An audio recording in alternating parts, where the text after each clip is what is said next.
So, good morning po. Good morning po sa mga nanonood. Mayroon po akong mabilisang isi-share sa inyo dito. Ito po ay 4x4 na Mitsubishi Strada.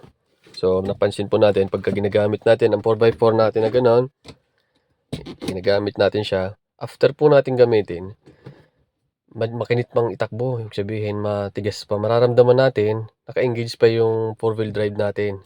Kahit hindi na siya naka-engage. Kahit naka 2-wheel drive na siya. So, hindi mo siya may tatakbo ng normal na takbo na 60 in up patakbo ano po. So simple lang po yung gagawin natin. Halimbawa ganun naramdaman natin, ilagay natin po yung gear natin sa reverse. Itakbo natin ng mga i-reverse natin ng mga ilang metro. Then after po nun, neutral natin, tapos mararamdaman natin nag-drive na tayo, yun malambot na ulit itakbo, normal na po ulit. Yun po yun sa mga 4x4 na nakaka-encounter ng katulad nito. Na lalo na medyo may edad na ang ating sasakyan.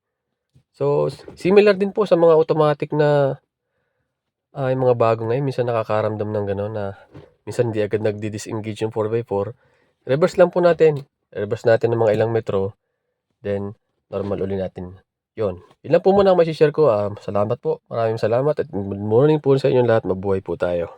Open po tayo sa mga magdadagdag sa comments para po sa mga nagtatanong o gustong malaman yung iba pang detalye sa paggamit ng 4x4 para po sa atin lahat. Salamat po!